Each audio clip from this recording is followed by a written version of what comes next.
everyone, I am Dr. Brandon, and today we will be discussing 10 cultural dimensions. This is a very important topic that goes into a lot of different aspects of working with diverse populations, and it gives us a practical way in which to talk about it. So we're going to break it down, look at 10 different ones. As we're looking at these, think about how they apply to you, the larger culture that you're in, and how you feel about the cultural backdrop that you have. Okay, so 10 cultural dimensions, what they're going to be. We'll discuss in a little bit more specifically what they are, but what will they help us do? They help you work towards a best first guess. They do not tell you who the person is or tell you because they're from this culture then X, but they give you a good first guess. They help you perceive differences that may exist, but maybe you don't have that lens for understanding. So you may not understand that when somebody is not on time, in one culture that's not seen as being rude because they have a different orientation to time. So you're looking at it only through the lens of your culture, not realizing that there's even another way to look at it. It can help provide you with a good guess to recalibrate. So if you go with your best first guess, see something happens and you change things up, well, knowing the 10 cultural dimensions can also give you a good guess to recalibrate as well.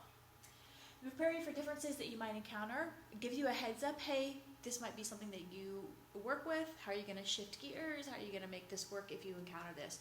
Gives you some good, heads up this might happen so you can think through it, work through it, make a plan before you're in the middle of the situation potentially. Assist in translating actions successfully, right? Recognizing that maybe that client that's late, maybe their actions aren't signifying that they don't care. Maybe their actions are signifying instead that something else was going on. Maybe. And helps you to know what to ask and look for. We talk about the known knowns and the unknown unknowns.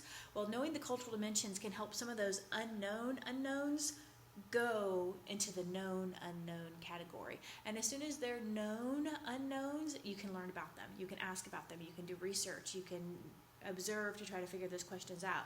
But as long as they stay unknown unknowns, you can't do anything about it because you don't even know that you don't know. Okay, so the first cultural dimension that we're going to talk about, again, we're going to talk about 10. The first one we're going to talk about today is identity. And each cultural dimension has two orientations that cultures will choose. They'll have one orientation or the other. And they all have a universal question that they're answering. The universal question that they're answering is a question that is common to all of mankind. We all have these questions that we ask because we're all humans. When we get to society, we have to ask questions. It's important to note that every culture has one of these orientations or the other. However, sometimes cultures will have a stronger orientation than others. So for instance, if you look at it kind of like a spectrum, let's look at identity. So it's got individualistic or collectivistic. So America is very high on the individualistic scale. However, you might have another country, I can't think of one right off the bat, but you might have another country that's individualistic, but they're not quite as individualistic as America. So even though that country would still be identified as having the cultural orientation of individualistic, it wouldn't be as strong of an individualistic identity as America is. Or the same goes. You might have a country that's very, very strong collectivistic identity, but then you might have another culture that even though it is collectivistic, it would not be as strong as another. So keep in mind that there is still a spectrum. We are going to say one or the other for America. However, we're keeping in mind that there is a spectrum. And then we're also keeping in mind that being in the culture that you're in will change how you perceive your own culture. We'll talk a little bit more about that after we talk about this one. Okay, so individualist or collectivist, what does that mean? The universal question is, where does our identity come from? Individualist, emphasis is on individual responsibility, individual accomplishments, and individual goals, right? So this is very driven. Identity comes from what I have done, what I will achieve, and I am responsible for what I do. I am responsible, not somebody else. I'm responsible. Collectivist, emphasis on the community goal, community accomplishments, and what the whole can do when the whole comes together. It's important to keep in mind that we don't want to look at one of these as better than the other. Individualists have strengths and weakness, and collectivists have strengths and weakness. So we want to take away the lens of which one is better or worse, because that's not the point, and that's a whole other bag of worms. So really it's about understanding. Now, America is a very strongly individualist country. There might be some, however, people in America, there certainly are, that feel more collectivist when they're against the backdrop of individualist. However, if they were to then go and move to China, which is a very collectivist country, they might all of a sudden feel very individualist, because the orientation that we ourselves experience is heightened or lessened and affected by the backdrop of the culture that we live in. So even though you might identify really as being much more collectivist than individualist, you cannot remove the fact that you live in a very individualistic culture, and that has an influence on you. You cannot take that. We're not islands, right? So even though you may not identify completely with some of the aspects of the larger culture that you live in, it's important to remember that you're still a component of that culture, and so you're still affected by it, right? It's still affecting you, even though you might feel like you're different from it. Okay? So we don't want to ever think that, oh, we're in a culture, but that culture has no effect on us. It doesn't work that way. It doesn't work that way. You may be different than the culture that you're in, but that culture is still having a profound impact upon you. Okay, authority is the second dimension. Low versus high power distance. So low power distance and high power distance. The universal question is, how do we relate to authority? Low power distance, equality is highly esteemed, roles are interchangeable, and authority is limited in uniqueness. So again, what this really means is that equality is seen as a desirable thing. And a lot of cultures, equality is not seen as a desirable thing. Equality is highly esteemed. I would maybe add to this that equality with reason is highly esteemed. If I stay up all night baking cupcakes and my husband goes to sleep early, and the next morning we wake up and there's a great cupcake inequality in the house, I have 24 cupcakes and he has none because he slept but I baked them. Well, that is an inequality that we should be fine with because somebody did work and somebody else didn't do work. So low power distance doesn't mean that all inequality, period, is a bad thing. Many inequalities are good things and are the hallmarks of a just society, right? If you do no work and somebody else does a lot of work and you both get the same grade, that is a bad equality, right? That is bad equality. So low power distance, equality is highly esteemed, but again, not equality without any limits to that. It's thoughtful, rational equality that is esteemed. And then high power distance, there is assigned roles and classes, deference to authority, and equality. No, quality, not even desirable. It's always a bad word, always. America is very much low power distance. Roles are seen as interchangeable. So for instance, right now I'm the professor in this class because I'm the one with all the degrees. I'm the one with the experience and licenses in this field. However, there are subjects that you guys are the experts in. I'm sure maybe some of you are experts in, sign language or car mechanics. And if we were studying those classes, I would sit down and you guys would stand up, because there's nothing unique to me, inherent in me, that makes me the one with authority. It's my education and my experience that makes me have this role right now, but nothing unique to me. High power distance, right, roles are rigidly assigned. So for instance, in India, the caste system, that would be a wonderful example of this. You're born into a caste, that's your caste, you live and you die, and that's it. And it dictates who you can marry, it dictates what jobs you have, it dictates what part of town you can live in, and you have no option of getting out of it. End of story. That's it. That would be very much high power distance. Risk. Okay, so this is low uncertainty avoidance versus high uncertainty avoidance. The universal question is, how do we handle the unknowns of life, right? Because we're not omniscient, right? No one taking this class is omniscient. If you were, you wouldn't be taking this class, right? So how do we handle the unknowns in life? Because we do encounter them. Low uncertainty avoidance embraces risk. There's a learn as you go mentality and accepts many unknowns in life. High uncertainty avoidance is very much risk averse, desires to know everything they can beforehand, and wants to account for every single variable that they possibly can. right? So we might think of this as kind of being the accountant mindset, right? Every little bit is going to be accounted for. So low uncertainty avoidance. We can see embrace risk, learn as you go. This doesn't mean they're foolhardy. It doesn't mean they're foolish. But what it means is that they're willing to step forward into something and say, I'm going to see this as an adventure, and I'm sure I can handle whatever life throws at me. And high uncertainty avoidance, it doesn't mean they're cowards. It doesn't mean they're scared. What it means is that they say, hey, I want to get every piece of information I can so that if there's a problem coming up, I've addressed it 10 steps before I get there, and I just want to make sure that I've taken care of that beforehand. America falls in the low uncertainty avoidance, and one of the things we can see about this is that America is largely influenced by people who left their homes in England and other parts of Europe to set sail for a place that they had never seen before, and they knew that they would never go back. So that right there kind of shows you that they were probably the people in Europe and England that were willing to embrace risk and learn as you go and accept many unknowns. So it's not really surprising that their descendants would embody these traits as well. And then this is more and more true the further west you get in our country, because again, you have the same people. The people that were more and more willing to embrace risk and learn as you go were the people who went over the mountains and went over and settled California and all that. So you can see how these cultural dimensions, they didn't just randomly appear, right? It wasn't just somebody said, oh, hey, I think we're going to choose this orientation. We can see how these were developed in the culture by the people who settled, the times they settled in, how they settled, the lessons they learned, right? There's a lot of different things. Achievement.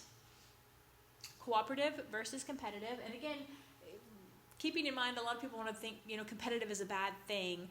Competitive can be a bad thing, just like cooperative can be a bad thing too. So try to, again, take that judgment out of there and just focus on the different aspects of the dimensions.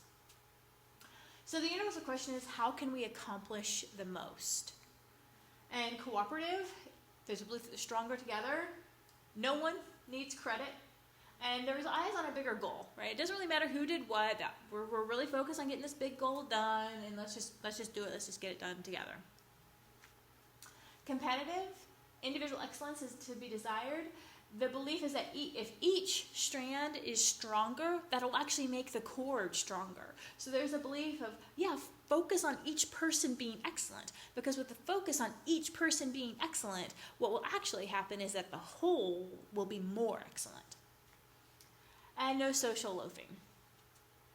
Social loafing, if you guys ever worked on a group project and there's somebody who's not quite getting back to you guys, not quite doing what they need to be doing, they're always a little bit slow, they wrote a section but they didn't really write a really good section because they knew somebody else will take care of it.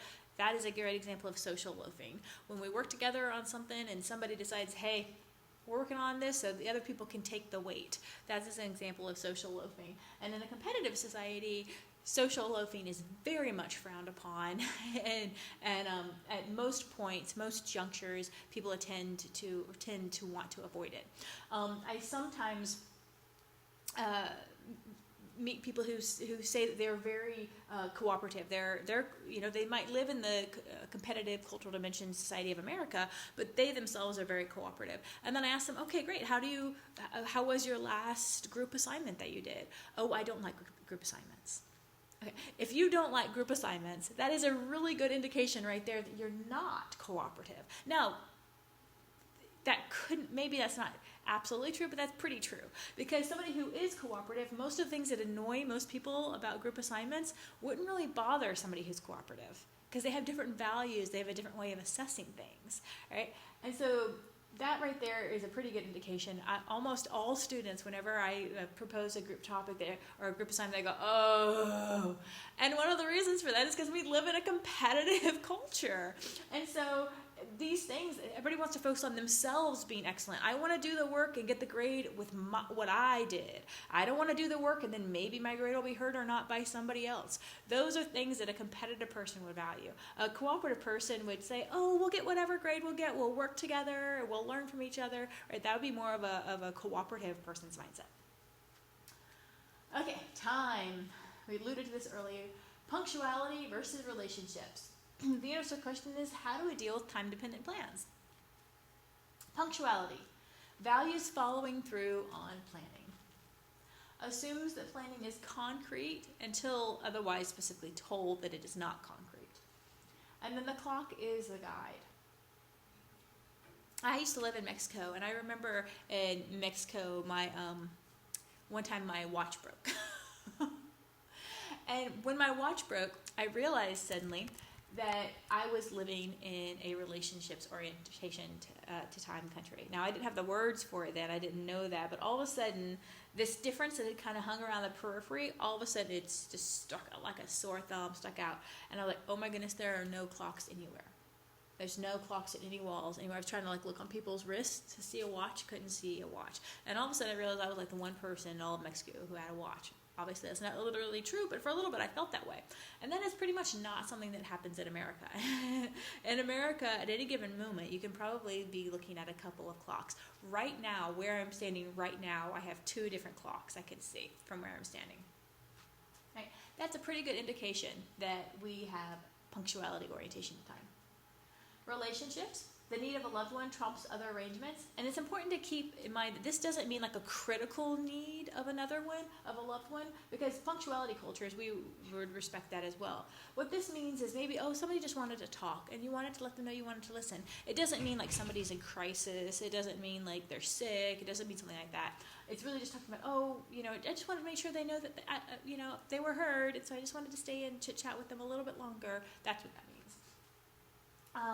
Clock isn't really valued very much. It's really more seen as like a suggestion, like, hey, the day is almost over. Hey, the day has just begun. The clock is seen more of a suggestion like that. And then plans are one way things might happen. So for instance, you said, oh, hey, let's meet at the Starbucks next Tuesday at 3. And to you, who is a punctuality orientation to time person, you're like, okay, well, next Thursday at 3, I'm going to be at the Starbucks. Good.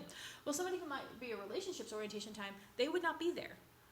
Oh, yeah, we talked about that, but, like, we never said that's what we're going to do, like, right? I mean, be like, yes, we did say that's what we're going to do. Oh, but, I mean, like, that was, like, a long time ago, and, I mean, a lot has happened since then. Might be a way that somebody has a punctuality orientation to time would see it. And, again, that doesn't mean that they're unreliable, which is how somebody with a punctuality orientation to time might see it. What that means is that they just have an orientation to time.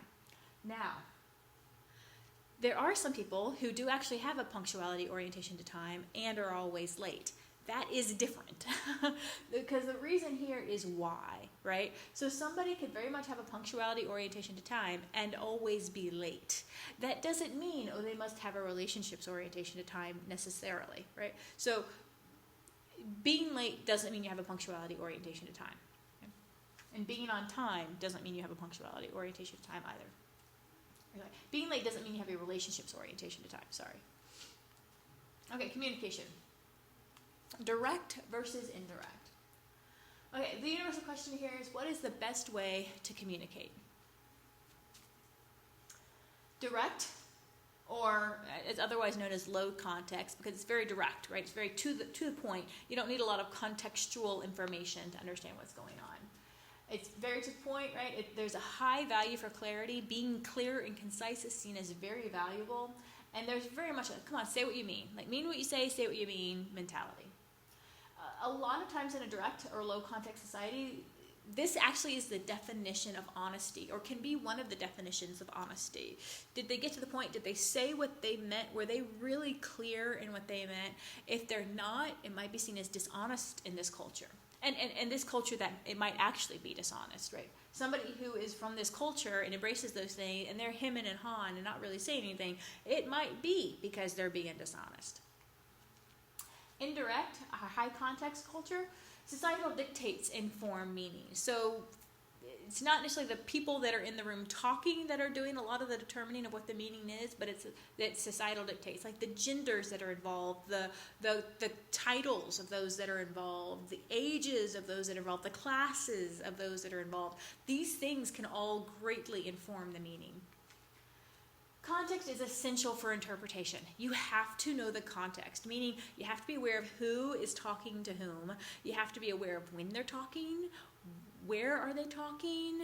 You have to be aware of so much more than just the words that they are saying in order to interpret it correctly, or you will interpret it incorrectly, right? Multiple factors are involved in giving information. So I'm going to give you guys a little example of this. I wanted to play the clip for you guys, but I couldn't find out how to play the clip. So I'll just have to describe this example. I hope this makes sense to you guys. So there's a TV show called Victoria from, I think, BBC. And anyway, in one of the scenes, Queen Victoria, young Queen Victoria, is about to step out of her carriage. It's 1800s, and she's about to step out of her carriage, and she's going to watch Prince Albert, her husband, give a speech. And it's like one of his first speeches, kind of him stepping out and doing things on his own. He's kind of always overshadowed by her because she's the queen. So it's going to be one of his first things, kind of standing up for a cause he believes in and delivering a speech in his own right.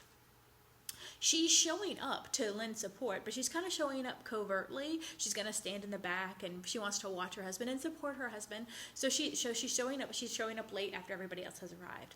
In one scene, she shows up in her carriage, and she stands out. And Prince Philip's valet, like his manservant, steps out and says, hello, Queen, and it's a lovely day. Thank you for coming out. I know that you coming to see Prince Philip talk will be, it'll be the talk of the town. Everyone will be so overjoyed that you're here. It'll be the highlight of the entire event.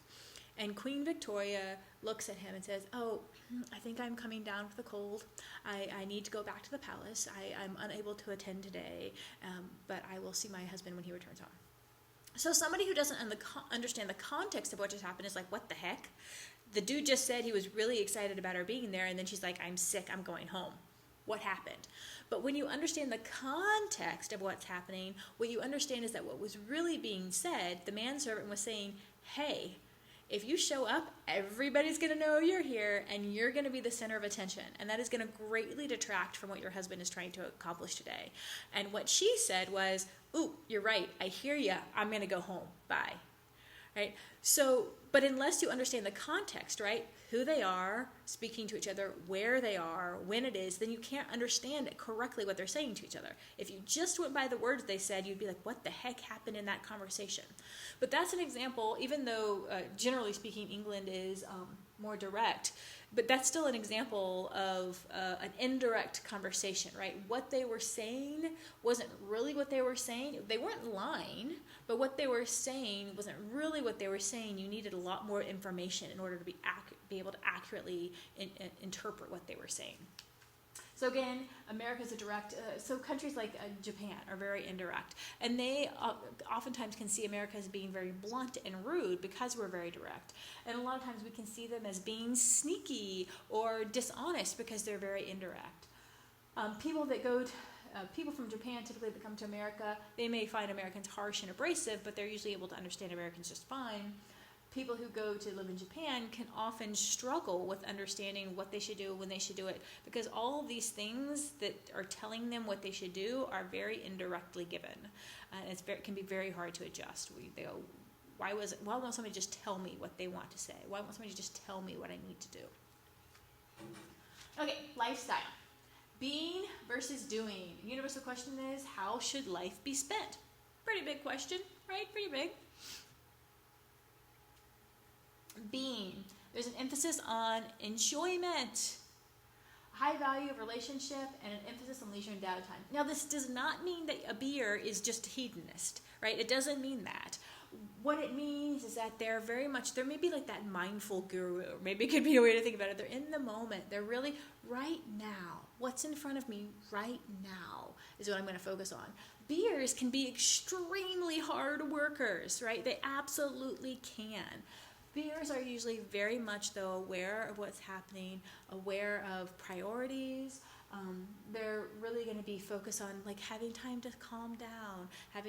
That doesn't mean they won't have time to speed up, right? So it doesn't mean one of them's a harder worker than the other. It just means where they get their sense of accomplishment, how they think life should be spent is different, right? You can easily have somebody who's a beer, CEO of a Fortune 500 company, and have somebody who's a doer who is, won't even get off their parents' couch and work, right? Doing, there's an emphasis on accomplishments, getting that box checked. I got it done.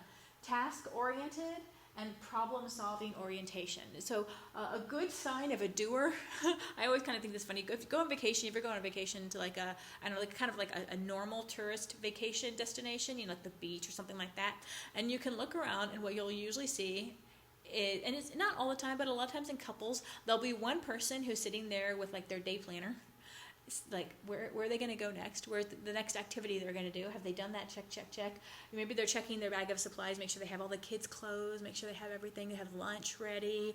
And then you'll have the other one who's just laying down. Maybe they're reading a book. Maybe they're just like laying in the sun. Maybe they're building a sandcastle, right? And that is, one of those is a beer, one of those is a doer.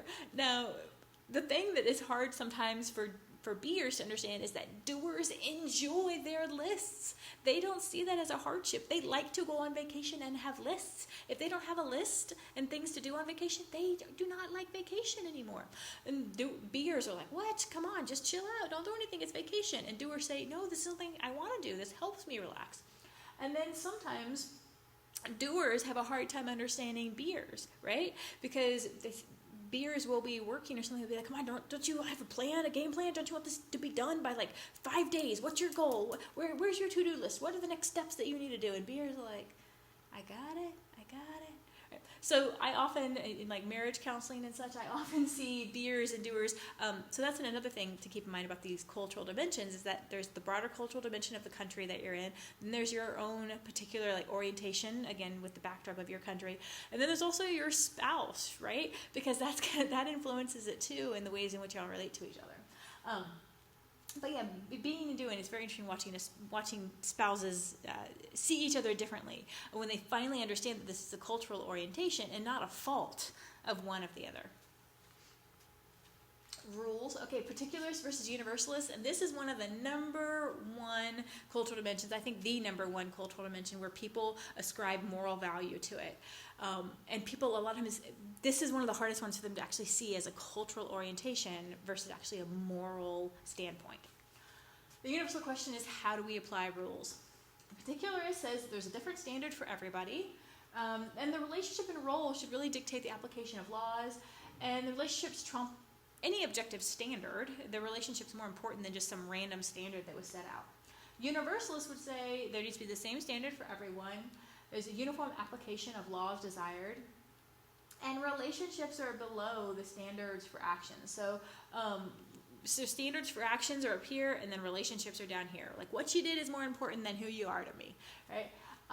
And so America is very universalist, right? Our justice in front of our courtroom building, she has a scale, an impartial scale, and a blindfold. She's supposed to be blind and impartial, right? Now, I'm not saying that's always the way it works out, but that's our ideal. That's our ideal. There was a question that was asked to a whole bunch of different countries, CEOs and other representatives of other countries, to help with the scales to see where countries fell on these two orientations. And the question that was asked was, okay, so you're a passenger in a vehicle, your friend is driving, you know that he's breaking the speed limit and he hits somebody. The police come and ask you if you'll testify against your friend and help the injured party out. Cultures that were universalist said, oh yeah, absolutely, my friend broke the law, they knew what they were doing, they're responsible, they hurt somebody, they're responsible, yes, I will. Cultures that were particularist said, well, how much over the speed limit was my friend driving? How good of a friend is he? And how much did he injure that other person? Right? And they took those factors into account to decide how or if they would be willing to testify, right? So again, that just shows you a different way of looking at it. A particularist would say, well, there's a lot of other factors to consider, right? Why should one random sign that somebody painted and put on the road dictate how I interact with my friend? A universalist would say, hey, the person knew what they were doing and somebody got hurt. They're responsible. End of story. It doesn't matter if they're my mom. They did it. This also, I think, points out that some of these cultural orientations fit together a little bit more. Because as I'm describing universalist and the personal responsibility piece, if that sounds a little individualistic to you, you're right. cultures that are universalist are often individualistic as well. There are some of these clusters that go together. It's important to note, however, that it is not absolute. There are cultures that are universalist, but not individualistic. So even though there is definite overlap, it's not absolute. Expressiveness.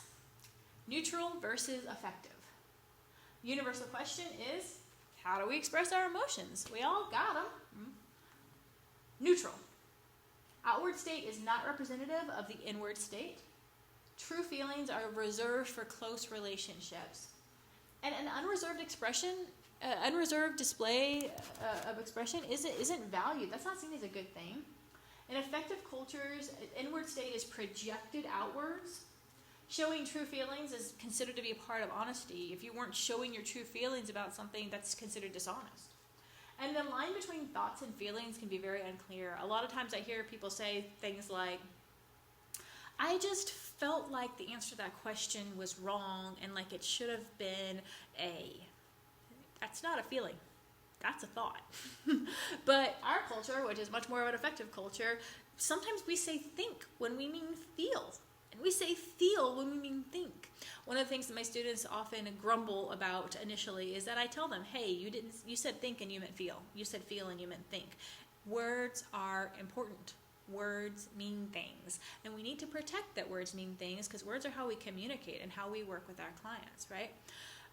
Usually by the end of class, I have students who are very appreciative that I point out the difference because it's helping them think more clearly and express themselves more clearly. One of my very first supervisors, whenever I would say something with a but or an and in it, he would always say, do you mean and? Do you mean but? And he always called me on it. And it's wonderful because to this day, I still think about that. If I'm going to use the word but, do I really mean that I'm contradicting what I said before? Because that's what but does. And if I say and, does it really mean that I'm going along with what I just said? Or am I meaning to contradict it? So it's very important thinking about those words that we use.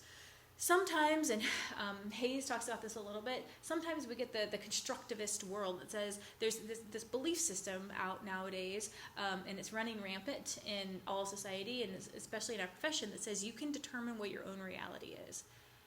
That is not true.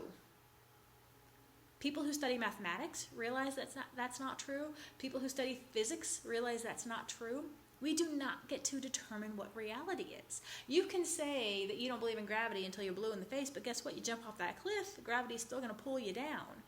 We do not get to determine what reality is. This is very important. This whole notion of your truth and my truth, no. There's your opinion and there's my opinion, but there's not your truth and my truth. There's one truth. There's one truth. Right? We might have different opinions, perspectives, and experiences about that one truth, but we do not individually get to decide what is truth and what is not truth. If that starts, Aristotle said that if you disagree with the first law of non-contradiction, or the first law of rhetoric is the law of non-contradiction, that things cannot both be and not be in the same place at the same time in the same manner. And he said if people started disagreeing with that, started just wanting to just believe they could make up anything that they wanted and nothing really mattered and whatever, he said that eventually people wouldn't be able to talk. They could just wiggle their little pinkies, is what he said, because there'd be no point in talking to anybody. Well, you might have just said that you hate me, but my truth about what you just said is that you want to buy me a snow cone. Oh, right. So, because it becomes meaningless really quickly, right? So there's no my truth and your truth. There's no redefining of reality. I mean, if we want to believe those things, we need to get off the grid, because those things could, if we truly believe those things, they would endanger people, because we wouldn't be following traffic laws. We wouldn't buckle our children in seatbelts when we got in cars. We wouldn't eat healthily. If we truly believe that we got to determine reality, the world would lead to chaos. What people typically want to do is they typically want to decide what parts of reality they don't like, and then they want to say they can change those parts of reality. But again, the same principle still holds true. It's reality. You don't have the power to change it. You don't have the authority to change it. You're not God. Right? So in neutral and effective societies, kind of coming back to this, the line between thoughts and feelings is unclear. The line between thoughts and feelings in a neutral society is going to be much clearer. And they're also, I say, going to be the societies that are going to hold more onto, no, don't say my truth and your truth. No, that's not accurate. Right? They're probably going to hold on more to that because they don't have these blurry lines between feelings and thoughts as much as effective cultures do. Social norms. Okay, we got tight versus loose. The universal question is, how do we enforce social expectations? Because we all got them. There are social expectations. The tight says the social expectations are clear. There oftentimes be signs everywhere telling people exactly what to do. Delineated social roles and norms, typically social roles for females and things like that, are very delineated, and prescribed ways to show respect and disrespect. Conformity is valued. Being a nonconformist is seen that's an insult. In loose cultures, nonconformity is embraced. Social roles are pretty fluid. Outliers are accepted, usually with minimal change.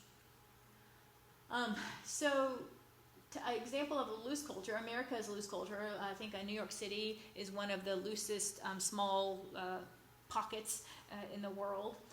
And then an example of a tight culture would be Saudi Arabia, where women have to wear specific things. They just recently were allowed to drive, and they get their hands cut off if they do certain things.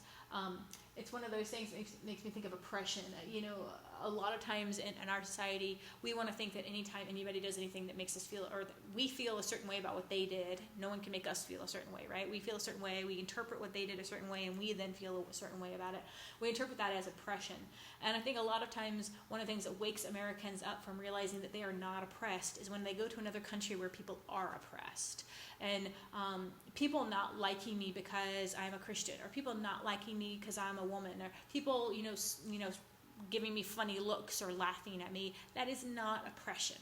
Oppression is not being able to walk outside of your home unless you have a male accompanying you. Oppression is not being able to drive your own car. Oppression is getting your hands cut off if you didn't pray at the right time of the day.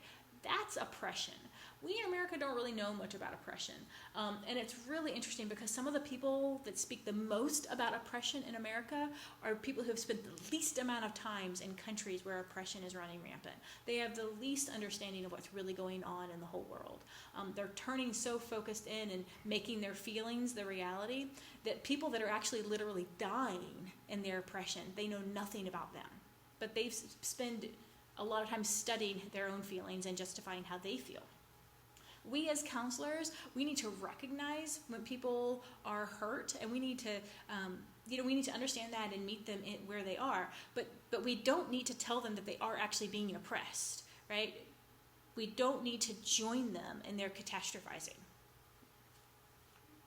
Okay, we're going to talk really briefly about a client just to kind of show you guys how this would be applied. So we're going to imagine that this is our client. She's Ukrainian, she's female, she's 28 years old. She recently moved to the U.S. She has 3 young children. Her husband recently died. These are the goals that she has listed the first time she came out. She is dealing with anxiety and chronic sleeplessness right now. Her primary strength that she has identified and that you agree with as well is that she's got a strong work ethic. So one of the first things you'd want to learn, so Marie, she's new, right? Marta is new to America. She's only been here for a little bit. So it's very likely that the dominant culture that she came from is still very much influencing her. If you don't know much about Ukraine, you need to learn just a little bit before you meet her. Doesn't mean you need to become a Ukrainian expert, but you need to know a little bit. One of the big things you need to know is don't call it the Ukraine, right? Call it Ukraine. So you look, where is Ukraine located? Okay, well, it's right next to Russia. It's in Europe. Okay, it's pretty big. It's about the size of Texas. Okay, interesting. Oh, where's Kyiv? Okay, yeah. Here are some facts about it. It's got about 43 million people that live in there.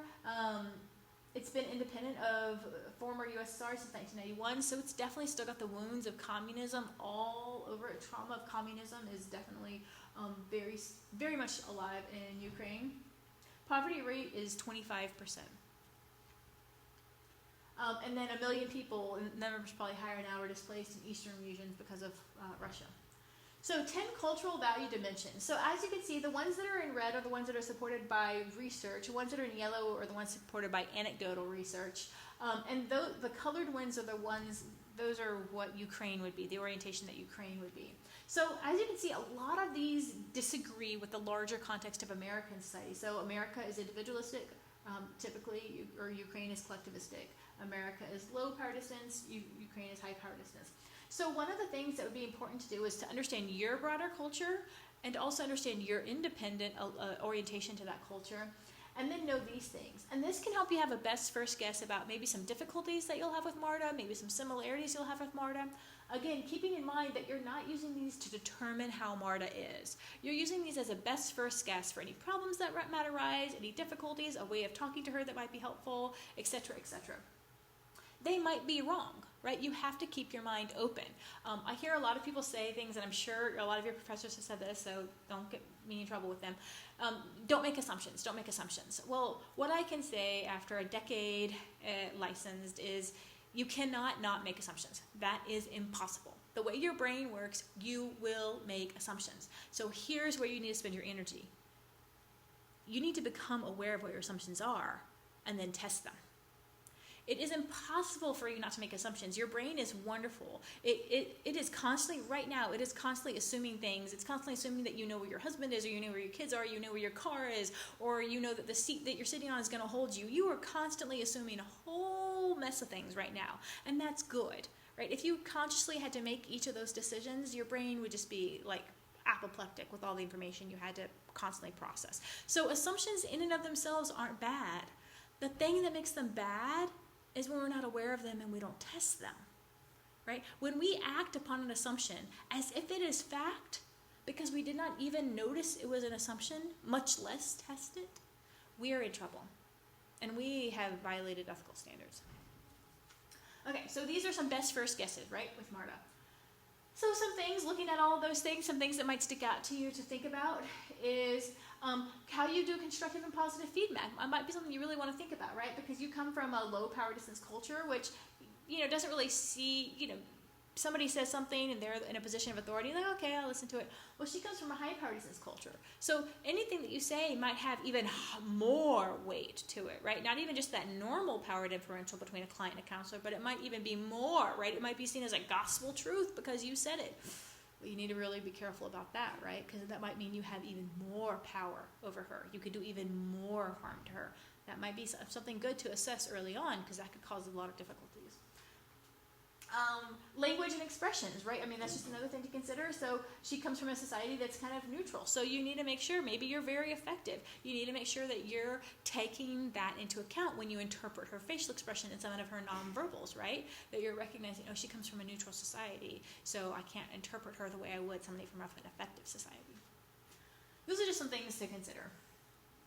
Some other things to consider, just to kind of keep this in mind, is how gender roles are going to be different in societies. And we want to make sure that we're respecting the gender roles and the understanding from the culture that she is from. Saying, well, no, this is the way we do it in America now, so this is the way you need to do it. That's not respectful to her, right? So maybe she comes to you and she says, well, my husband, it was the bread earner, he died, and now I have to become the bread earner, and it's not the role I want to have. I want to be the nurturer and the caregiver, but I can't do that right now, so while I have to not do my role for a little bit. You shouldn't go, oh, well, come on, women can be bread winners too. No, you don't want to do that. You want to respect that she sees the genders with a different delineation that you do, and so what you want to do is you want to respect and support and uphold her values, right, and her goals. Again, assuming, because her goals and her values are not things that are criminal or actively hurting somebody else. They're just different than yours. And so we don't want to get into the standpoint where we look at our beliefs and values as enlightened and other people's as not. Okay, so that's all we're going to cover today. Just one last thing I wanted to say. So again, this is all from David Livermore's work on 10 cultural dimensions. Well, most of this. If this is interesting to you, I would highly, highly encourage you to read his book. He's written several books. He also did a series on the Great Courses that went over each one of these dimensions in depth. Each one of these dimensions was given its entire own lecture. His work is very practical and very helpful. I would absolutely encourage you to look into it if you have any interest at all in cultural work, using this more in your practice, or maybe even doing some research with it down the road.